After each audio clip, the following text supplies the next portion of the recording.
यहाँ पे रोटी महंगी हो रही है, आटा महंगा हो रहा है, गिट्टी चबाओगे का? सवाल पूछता था, पूछता हूँ, पूछता रहूंगा। ये अधिकार हमें बाबा साहब ने दिया है, आपके रिश्तेदारों ने नहीं। लश्कर भी तुम्हारा है, सरदार भी तुम्हारा है, और तुम झूठ को सच दिखा दो क्योंकि अखबार भी तुम्हारा है। मित्रों, आजादी का 75वां साल मना रहे होंगे। हर घर पे छत होगा, नल होगा, जल होगा, बाल्टी होगा, मग्गा होगा, मेहरारू होगा, बच्चा होगा। कुछ नहीं है, मर जाएंगे, लेकिन भारतीय जनता पार्टी की दलाली नहीं छोड़ेंगे कि जनता को इतना निचोड़ दो, इतना निचोड़ दो कि वो जिंदा रहने को ही विकास समझे। ठीक उसी प्रकार ये पत्रकार समझा रहा है कि विकास हो रहा है। हम इनके साथ में जा रहे हैं 100 स्मार्ट सिटी देखने। कहां कहां बनी है बताइए? ये आरोप नहीं है, सच्चाई है। और वैसे पत्रकारों की 3 दवाई है, समझ रहे हो ना? खींच के लाएंगे, खींच के लाएंगे। किसी को नहीं खींच के लाए, मोदी जी खुद भागने वाले हैं। 8,500 करोड़ का कहां से हेलीकॉप्टर खरीद लिया? गुजरात में जमीन बेची थी, माई का गहना बेचा था, कहां से आया पैसा? इन सारी बातों का जवाब दो। आप लोगों की मांग पर आज हमारे साथ फिर से एक बार मौजूद है अनुराग ओझा। अनुराग ओझा के बारे में आप सब लोग जानते हैं किस तरीके से सरकार की नीतियों का खुलासा करते हैं, सरकार क्या सोचती है, सरकार क्या कुछ कहती है, उससे आपको फायदा होता है, नुकसान होता है। इन सब मुद्दों पर लगातार अनुराग ओझा आवाज उठाते रहे हैं।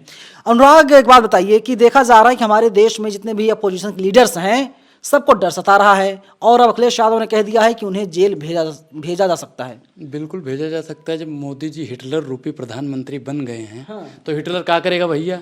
जो उनके खिलाफ बोलेगा उनकी चमड़ी उधेड़ के पैर का जूता बनवा लेगा। ठीक उसी प्रकार प्रधानमंत्री मोदी जी बहुजनों को और बड़े लोगों को, ब्राह्मणों को, सबकी चमड़ी उधेड़ उधेड़ के जूता बनवाने का काम कर रहे हैं। तो लेकिन मोदी जी तो भाई साहब तरक्की करवा रहे हैं, देश तरक्की कर रहा है। अरे जब भ्रष्ट बहुजन भाइयों के लिए 5 तरक्की बता दो जो की हो, बताइए। राम मंदिर है। ए भैया, राम मंदिर कह रहे हैं, राम मंदिर पे किसका अधिकार रहे? हमारे बाप दादा बैठेंगे, हमारे रिश्तेदार बैठेंगे, हमारे बिरादर वाले बैठेंगे। बहुजन वाले को किसको भेजोगे बैठने के लिए? हम पे बैठने देंगे? ए भैया देख लो, यही लोग हैं बहुजनों का फायदा गिनवा रहे राम मंदिर से।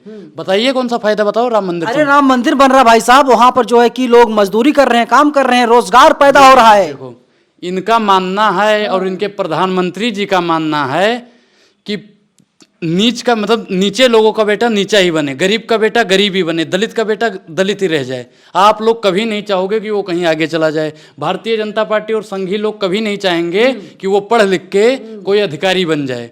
वो हमेशा यही चाहेंगे कि वो संघ का झंडा उठाए और भारतीय जनता पार्टी का झंडा उठाए। पार्टी में मोदी जी वाह, मोदी जी वाह, मोदी जी वाह के नारे लगाए। यही चाहते हो ना? मंदिर बना दिया, मंदिर से फायदे तो गिनो कौन से हो रहे हैं? अरे एक्सप्रेसवे बन गया। एक्सप्रेस भैया, ए भैया, यहाँ पे रोटी महंगी हो रही है, आटा महंगा हो रहा है, गिट्टी चबाओगे का? गिट्टी चबाएंगे हम? डेटा सस्ता हो रहा है, यूज कीजिए 1.5 GB डेटा, क्या दिक्कत है? भैया 199 रुपए का था, 250 रुपए का हो गया, डेटा सस्ता हो रहा है। और वो भी 1.5 GB भैया। जिसका जियो का सिम होगा ना और भारतीय जनता पार्टी की नीतियों का विरोध करेगा, उसका तो चल रहा। 1.5 GB मिलती है, 1.5 GB वैसे ही रह जाता है, चलता ही। आते हैं दिल्ली की राजनीति पर। देखिए किस तरीके से अब अखिलेश यादव डर सता रहा है, सिसोदिया जेल में है, तो क्या लग रहा है कि नरेंद्र मोदी 24 में आएंगे या फिर कोई और आएगा? मोदी जी नहीं आएंगे। मोदी हटाओ, देश बचाओ। जेल हो जाएगी, कई गिरफ्तार हो गए हैं। सवाल पूछता था, पूछता हूँ, पूछता रहूंगा। ये अधिकार हमें बाबा साहब ने दिया है, आपके रिश्तेदारों ने नहीं। और अगर आपने हमें जेल में भेजा तो गुजरात तक दौड़ाएंगे, याद रखना। देखिए आप असंवैधानिक बोल रहे हैं। मोदी जी देश के प्रधानमंत्री हैं। तो हमने कब कह दिया चपरासी हैं? हमने भी तो प्रधानमंत्री। नहीं, ऐसे शब्दों का प्रयोग मत कीजिए ना। अच्छा फिर आप बताओ कैसे बोले?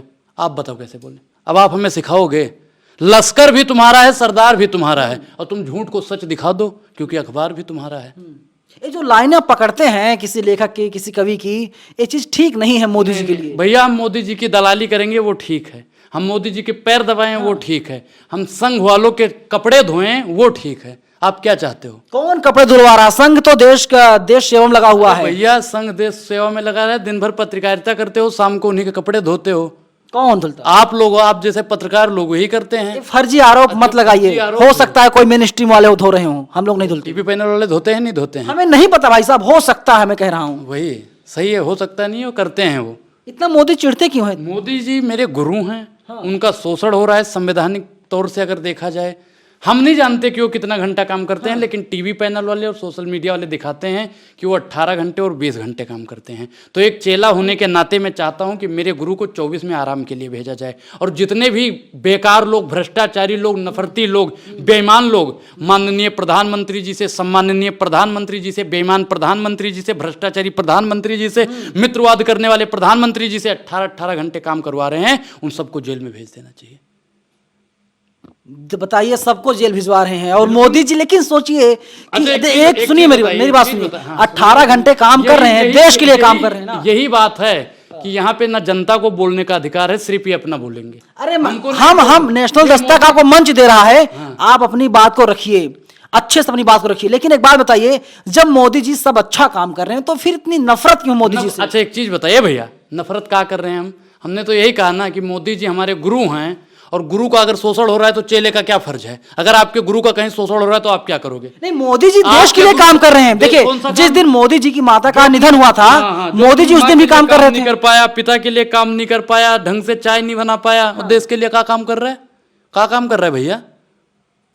अरे सबको घर मिल गया, घर में नल है, नल में जल है, इसके साथ ही सबके खाते में 15-15 लाख आ गए। ए चाचा, आपके नहीं, लेकिन आपके कोई रिश्तेदार तो होंगे ना जिनके पास घर नहीं होगा। भाइयों बहनों, मित्रों आज़ादी का 75वां साल मना रहे होंगे, हर घर पे छत होगा, नल होगा, जल होगा, बाल्टी होगा, मग्गा होगा, मेहरारू होगा, बच्चा होगा, कुछ नहीं है। इतने कैमरा फ्रेंडली हो गए हैं कि चाचा देख रहे हैं आपको पता है। बिल्कुल हमारे चाचा देख रहे हो ना।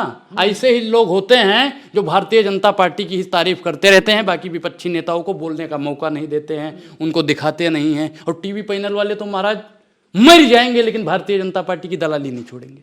अरे क्यों ना करे भाई, जब अच्छा काम होगा तो जाहिर सी बात, देखिए अगर कोई व्यक्ति, कोई बच्चा पैसा कमा के ला रहा है तो घर वाले इज्जत करेंगे ही। मोदी जी जब देश को आगे बढ़ा रहे हैं, देश में, दुनिया में डंका बज रहा है। मोदी जी, आप सांड चलाते हो का? वो बैलगाड़ी चलाते हैं? ऐसे मत बोले मोदी जी को लेकर के। बताइए, मोदी जी हमारे गुरु हैं आपके?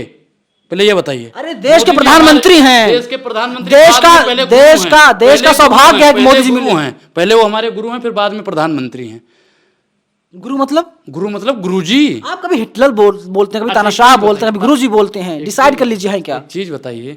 तानाशाह हैं, हिटलर हैं, और हम क्या कहते हैं कि जो जर्मनी का हिटलर नहीं कर पाया, वो भारत का हिटलर कर रहा है। कौन हिटलर है? भारतीय जनता पार्टी का मुखिया मोदी जी। जो डलहौजी ने कर पाया वो ये काम कर रहे हैं, जो हिटलर ने कर पाया वो ये काम कर रहे हैं। भैया, एक बार हिटलर ने एक बात बोली थी कि जनता को इतना निचोड़ दो कि वो जिंदा रहने को ही विकास समझे। ठीक उसी प्रकार ये पत्रकार समझा रहा है कि विकास हो रहा है। कौन सा विकास हो रहा है? गिनो। अरे विकास, सारा विकास हो गया। अगर आप दिल्ली में हैं, अयोध्या से विकास क्या है? अयोध्या से मतलब नहीं है आपके हिसाब से विकास क्या है? अरे ट्रेनें चल रही हैं, बुलेट ट्रेन चल रहा है, वंदे भारत चल रहा है, सब कुछ चल रहा है अपने देश में। बुलेट ट्रेन चल गई? बिल्कुल, सेमी बुलेट ट्रेन चल रही है। चल गई? बिल्कुल। $5 ट्रिलियन की अर्थव्यवस्था तैयार हो गई? बिल्कुल तैयार, एकदम रेडी है, सब बढ़िया है, सब बन गया है। मुझे दिखा दो। ए चाचा, ये आपको तो नहीं दिखाएंगे, हम जा रहे हैं इनके साथ में, ठीक है? हम इनके साथ में जा रहे हैं 100 स्मार्ट सिटी देखने। कहाँ बनी है बताइए? मुझे लिस्ट मांगनी पड़ेगी प्रधानमंत्री कार्यालय से, कहाँ बनी। लेकिन बीजेपी दावा तो कर रही है। वही है ना कि सैया बने कतवाल तो डर का है बात। कौन कोतवाल है? आपके मोदी जी, और आप लोग चोरी करते हो, सिर्फ झूठ दिखाते हो। ये आरोप देखिए, ये आरोप पूरी तरह बेबुनियाद है। सुनिए मेरी बात। आरोप नहीं है, ये आरोप नहीं है, सच्चाई है। और वैसे पत्रकारों की 3 दवाई है, समझ रहे हो ना? एक बार फंस चुके फिर फंस जाएंगे आप। कैसे? कौन फंसाएगा? ये जो पत्रकार की बात कर रहे हैं ना, दवाई की बात कर रहे हैं, फिर फंस जाएंगे आप। टीवी पैनल वालों की दवाई नहीं करेंगे। कौन दवाई करेगा? हम करेंगे, देश की एक जनता करेगी। जिस दिन अखिलेश यादव ने पत्रकारों को कह दिया है कि आप लोग काम बड़ी ईमानदारी के साथ करते हैं, अच्छे से सवाल पूछते हैं और सरकारी कर्मियों को उजागर करते हैं। मोदी जी, आप टॉनिक कौन सी पीते हो? आटा पतंजलि का खाते हो या आशीर्वाद का खाते हो? मोदी जी, आप 24 घंटा काम करते हो, थकते क्यों नहीं हो? मोदी जी, आम काट के खाते हो, चूस के खाते हो? यही तो पूछ रहे हैं लोग। मैं आपसे पूछ रहा हूँ, आम कैसे खाते हैं आप? मोदी जी जैसे खाते हैं वैसे मैं भी खाता हूँ, क्योंकि जैसा गुरु खाएगा वैसा काट के या चूस के। ये देख लो भैया, ये विकास पे बात नहीं करेंगे, शिक्षा पे बात नहीं करेंगे, एक आम काट के खाते हो। अब आप बता ही दीजिए, आप मोदी जी सवाल उठा रहे हैं तो बता दीजिए, आप आम कैसे खाते हैं? ये पैसा कहाँ से आता है जो आप दौड़ते हैं पूरे देश में? भैया, हमारे पास किराए का भी पैसा नहीं होता है, बस का कार्ड लेके 1 महीने का पास बनवा लेते हैं, उससे चलते हैं। और ये बता रहे हैं पैसा कहाँ से आता है? मोदी जी भी फकीर हैं। हाँ, झोला उठाकर चल देंगे। मोदी जी फकीर हैं, हम जानते हैं। मोदी जी की फकीरी हमने देखी है।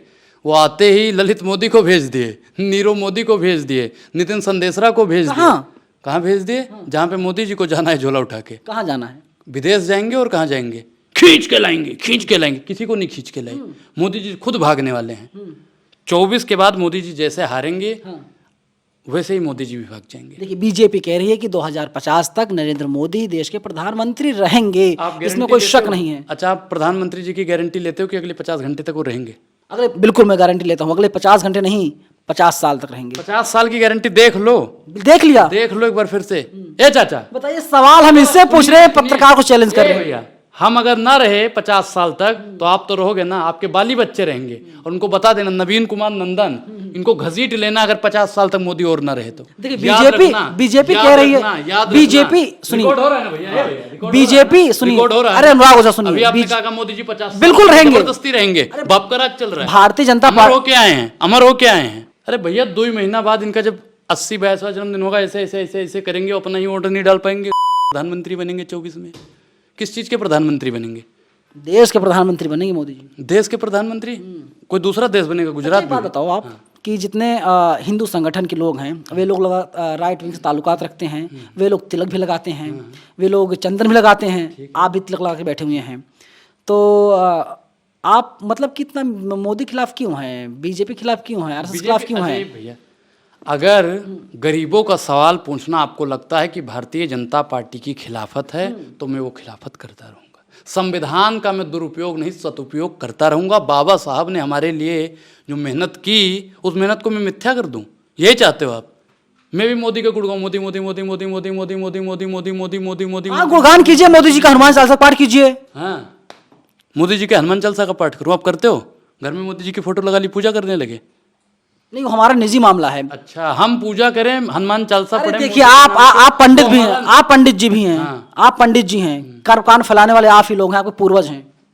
एक चीज बताइए भैया, हमने पूर्वजों को कभी देखा नहीं फैलाते हुए, इन्होंने देखा। इतिहास गवाह है सर। हैं? हम क्या कह रहे हैं कि इतिहास को बदलने का काम कौन कर रहा है? कौन जो कर रहा है? भारतीय जनता पार्टी कहती है हम इतिहास को बदल दें। भैया, जो वर्तमान को नहीं बदल पा रहा है वो इतिहास को का बदलेगा? बदल तो दिया मोदी जी ने वर्तमान को भाई साहब, इसीलिए सारे आरोपी जो भी जो भ्रष्टाचार का आरोपी हैं, करप्शन के, उन लोगों को जेल भेजा जा रहा है। एक चीज बताइए, जो सच्चाई के साथ होगा, अच्छाई के साथ होगा, वास्तविकता के साथ होगा, महंगाई के साथ होगा, बेरोजगारी के साथ होगा, भारतीय जनता पार्टी हमेशा उसके खिलाफ खड़ी रहती है। भारतीय जनता पार्टी कभी नहीं चाहती कि कोई सच्चाई के साथ खड़ा हो, कोई महंगाई के साथ, क्योंकि वो चाहती कि अगर कोई बोलेगा तो हमारा भ्रष्टाचार का पोल खुल जाएगा। दुनिया की सबसे बड़ी पार्टी है भाई साहब। आप मोदी जी का खेला खत्म। आप फर्जी आरोप मत लगाइए मोदी जी के ऊपर।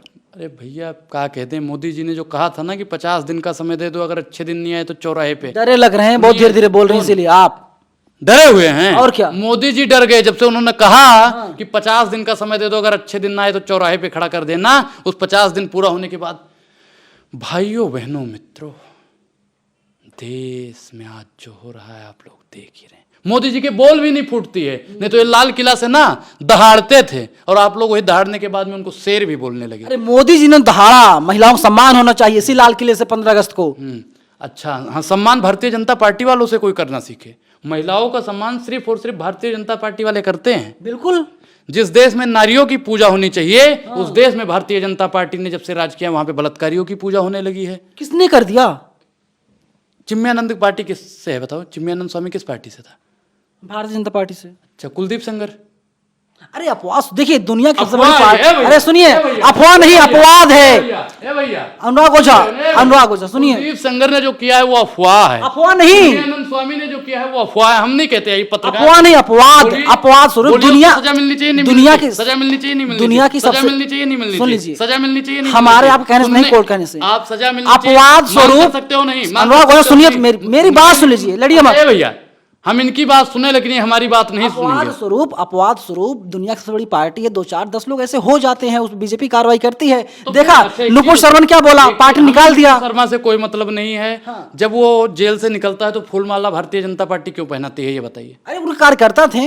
अच्छा, कार्यकर्ता बलात्कार करे, वहां से जब निकले तब संस्कारी होकर फूलमाला पहना दो। देखिए उनकी निजी राय है, भारतीय जनता पार्टी का बयान आया था, निजी राय है, कोई कुछ ये बोल भैया सकता है। देख लो, हम नहीं कहते हैं, इन्होंने कह दिया कि भारतीय जनता पार्टी की निजी राय है, तो इससे अरे आप नहीं, मान जाओ नेताओं की निजी राय है। जनता पार्टी अनुराग ओझा पार्टी है, भ्रष्टाचारियों की पार्टी है, हिंदू मुसलमान करने वाली पार्टी है, विकास न करने वाली पार्टी है, सिर्फ और सिर्फ देश को बर्बाद करने वाली अगर कोई पार्टी ने जन्म लिया है तो भारतीय जनता पार्टी है। मेरा आखिरी सवाल है कि नरेंद्र मोदी जी कितनी सीटों के साथ देश के प्रधानमंत्री बन रहे हैं, क्या है अनुराग ओझा की भविष्यवाणी? भाई देखो 543 सीट है, हाँ। 540 तो भैया गयो विपक्षियों में, 3 सीट मोदी जी की आएगी। क्या बात कर रहे हैं आप? 3 सीट मोदी जी की, अगर बैलेट पेपर से चुनाव होगा तो, क्योंकि मोदी जी में हिम्मत नहीं है। मतलब आप ये कहना चाह रहे हैं कि पूरा चैलेंज है मोदी जी, पूरा चैलेंज, एक मोटरसाइकिल से लोग सदन जा सकते हैं? हवाई जहाज से जा तो रहे हैं 8,500 करोड़ के। नहीं, अगर 3 भाई सीटें आएंगी बहनों, तो मैं तो भिखारी हूँ। अरे भैया तुम भिखारी हो, बस में चढ़ने का तुम्हारे पास पैसा नहीं है, 8,500 करोड़ का कहाँ से हेलीकॉप्टर खरीद लिया? गुजरात में जमीन बेची थी, माई का गहना बेचा था, कहाँ से आया पैसा? इन सारी बातों का जवाब दो। इस्तीफा देना पड़ेगा मोदी, तुमको इस्तीफा देना पड़ेगा। ए मोदिया, इस्तीफा अगर नहीं दोगे तो सड़क से लेके संसद तक, संसद से लेके गुजरात तक इस देश की जनसंख्या आपको दौड़ाएगी, और तब तक हिसाब नहीं दोगे तब तक आपको भैया देख लेना है, हिसाब होगा। सिर्फ 3 सीटें आ रही मोदी जी की? 3 सीटें बस। कौन कौन जीतेगा बताइए, अमित शाह, नरेंद्र मोदी या कौन? ये भैया एक सीट तो मुझे लगता है कि वो क्या नाम है, सड़क मंत्री गडकरी साहब। गडकरी साहब की ही उम्मीद है, वही जीत सकते हैं, क्योंकि भारतीय जनता पार्टी में मुझे लगता है कि वही एक ईमानदार नेता। राजनाथ सिंह जो अच्छा वो परिवारवाद नहीं है? नहीं, राजनाथ सिंह लखनऊ से आते हैं। बताइए, कहीं से आते हो, लखनऊ से आए या हमारे गोंडा से आए, हमें उनसे मतलब नहीं है। ये लोग जब कहते हैं कि परिवारवाद देश की सबसे बड़ी समस्या है, अब इसमें परिवारवाद नहीं है, इसमें परिवारवाद भी है और मित्रवाद भी है और आतंकवाद भी है। आतंकवाद कैसे? आतंकवाद कैसे? घर ए भैया, किसानों के ऊपर गाड़ी चढ़ा दो, कोई जेल नहीं होगी। ये आतंकवाद नहीं तो और क्या है? टिफिन बम के आरोपी को सांसद बना दिया जाता है, यह आतंकवाद नहीं तो क्या है? चाकू छुरी तेज कर लो, यह आतंकवाद नहीं तो और क्या? आरोप किसी के ऊपर लग सकता मैंने है। क्या कह दिया है भैया? हमने कुछ कह दिया है? तो फिर आरोपी हैं। तो फिर आरोपी किसी को बनाया जा सकता है? आरोपी आपको बनाया जा सकता है ना, तो फिर आप ऐसे मत बोलिए, बीजेपी के सांसदों को बदनाम मत कीजिए। ये कह रहे हैं कि ऐसे ही बोलते रहो तो आपको आरोपी बना देंगे, जबरदस्ती बाप का राज चल रहा है, आरोपी बनोगे बनाओ। है भैया, हमारे साथ आप हो ना, देश की हमारे साथ 135 करोड़ जनसंख्या है, 5 करोड़ नहीं है संघी लोग। 135 करोड़ ज्यादा होता है या 5 करोड़ ज्यादा होता है बताना? बोल नहीं निकल रही, इनको पत्रकार पता नहीं किसने बना दिया है। 135 करोड़ ज्यादा होती है 5 करोड़? बोलिए। 135 हमारे साथ है, 5 करोड़ से डरने की क्या बात है? आरोप लगा दोगे जबरदस्ती? 135 करोड़ आपके साथ मेरे है। साथ है, और 24 में वही देखिए अब देखिए, जो राइट विंग के लोग हैं वे लोग कह रहे हैं कि 110 करोड़ लोग हमारे देश के हिंदू हैं जो हमारे साथ है, बीजेपी के साथ हैं, आरएसएस साथ हैं, और आप कह रहे हैं 135 करोड़ आपके साथ हैं। 135 करोड़ हमारे साथ हम क्या करें कि जो सनातनी हिंदू है, मुसलमान भाई हैं, SC ST OBC वाले हैं, सिख भाई हैं, ईसाई भाई, सब हमारे साथ हैं। मोदी जी के साथ में सिर्फ और सिर्फ भारतीय जनता पार्टी की जो चाटुकारिता करते हैं, भारतीय जनता पार्टी की जो रिश्तेदारी में आते हैं, और संघी लोग, बस, बाकी कोई नहीं है मोदी के साथ। चलिए, इनकी निजी राय है, और हम लोग लगातार ही जानने और समझने की कोशिश कर रहे थे कि आखिरकार अपोजिशन के नेताओं पर FIR क्यों की जा रही है। अनुराग ओझा मानते हैं कि भारतीय जनता पार्टी को हार का डर सता रहा है, और अगर ऐसे ही रहा तो नरेंद्र मोदी को, यानी पूरी बीजेपी की जो है 2024 के चुनाव में सिर्फ 3 सीटें नसीब होंगी। 540 सीटों पर अपोजिशन जीत दर्ज करेगा, और उसमें गडकरी साहब की एक सीट फिक्स मानी जा रही है। फिलहाल पूरी बातचीत पर आपकी क्या प्रतिक्रिया है, क्या राय है, क्या विचार है, आप लोग हमें कमेंट बॉक्स में जरूर बताइएगा। धन्यवाद। नेशनल दस्तक की आपसे गुजारिश है कि अगर इसको बचाना चाहते हैं तो नेशनल दस्तक को सब्सक्राइब करने के लिए रेड कलर के सब्सक्राइब बटन को दबाएं, फिर बेल आइकन की घंटी दबाएं। नेशनल दस्तक को बचाने के लिए बहुत जरूरी है कि हर खबर को शेयर करें, लाइक करें, कमेंट जरूर करें।